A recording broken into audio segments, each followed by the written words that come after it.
ಪ್ರಧಾನಿ ಮೋದಿ ಮುಖವಾಡ ಧರಿಸಿ ಅಂಗಡಿಗೆ ಕನ್ನ 4-5 ಲಕ್ಷ ಮೌಲ್ಯದ ಮೊಬೈಲ್ ದೋಚಿದ ಕಳ್ಳರ ಗ್ಯಾಂಗ್. ರಾಜಸ್ಥಾನದ ಭಿಲ್ವಾರ ಜಿಲ್ಲೆಯ ಕರೇಡ ಪಟ್ಟಣದಲ್ಲಿ ದರೋಡೆಕೋರರ ತಂಡವೊಂದು ಪ್ರಧಾನಿ ನರೇಂದ್ರ ಮೋದಿಯವರ ಮುಖವಾಡ ಧರಿಸಿ ಮಾತೇಶ್ವರಿ ಮೊಬೈಲ್ ಅಂಗಡಿಗೆ ಕನ್ನ ಹಾಕಿರುವ ಅಚ್ಚರಿಯ ಘಟನೆ ವರದಿಯಾಗಿದೆ. ಅಂಗಡಿಯ ಚಾವಣಿಯನ್ನು ಒಡೆದು ಒಳನುಗ್ಗಿದ ಕಳ್ಳರು ಸುಮಾರು 4ರಿಂದ 5 ಲಕ್ಷ ರೂಪಾಯಿ ಮೌಲ್ಯದ 35ರಿಂದ 40 ಸ್ಮಾರ್ಟ್ಫೋನ್ಗಳನ್ನು ದೋಚಿಕೊಂಡು ಪರಾರಿಯಾಗಿದ್ದಾರೆ.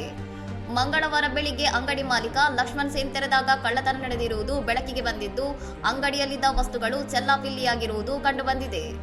ಸಮೀಪದ ಸಿಸಿಟಿವಿ ಕ್ಯಾಮೆರಾಗಳನ್ನು ಪರಿಶೀಲಿಸಿದಾಗ ಕಳ್ಳನೊಬ್ಬ ಪ್ರಧಾನಿ ಮೋದಿಯವರ ಮುಖವಾಡ ಧರಿಸಿರುವುದು ಪತ್ತೆಯಾಗಿದೆ. ಅದೇ ತಂಡವು ಸಮೀಪದ ಸನ್ವಾರಿಯ ಮೊಬೈಲ್ ಅಂಗಡಿಯ ಶಟರ್ ಮುರಿಯಲು ಪ್ರಯತ್ನಿಸಿ ವಿಫಲರಾಗಿರುವ ದೃಶ್ಯವೂ ದಾಖಲಾಗಿದೆ. ಜನನಿಬಿಡ ಪ್ರದೇಶದಲ್ಲಿ ನಡೆದ ಈ ಕಳ್ಳತನವು ಸ್ಥಳೀಯ ವ್ಯಾಪಾರಿಗಳಲ್ಲಿ ಆತಂಕ ಮೂಡಿಸಿದ್ದು, ರಾತ್ರಿ ಗಸ್ತು ಹೆಚ್ಚಿಸುವಂತೆ ಹಾಗೂ ಅಪರಾಧಿಗಳನ್ನು ತಕ್ಷಣ ಬಂಧಿಸುವಂತೆ ವಾಣಿಜ್ಯ ಮಂಡಳಿ ಮತ್ತು ಗ್ರಾಮಸ್ಥರು ಆಗ್ರಹಿಸಿದ್ದಾರೆ. ಕರೇಡ ಪೊಲೀಸರು ಪ್ರಕರಣ ದಾಖಲಿಸಿಕೊಂಡಿದ್ದು, ಸಿಸಿಟಿವಿ ದೃಶ್ಯಾವಳಿಗಳ ಆಧಾರದ ಮೇಲೆ ಮುಖವಾಡ ಧರಿಸಿದ ಕಳ್ಳರಿಗಾಗಿ ತೀವ್ರ ಶೋಧ ನಡೆಸುತ್ತಿದ್ದಾರೆ. ಇನ್ನಷ್ಟು ಸುದ್ದಿಗಳಿಗಾಗಿ ನೋಡ್ತಾ ಇರಿ ಸೌರಂ ಟಿವಿ.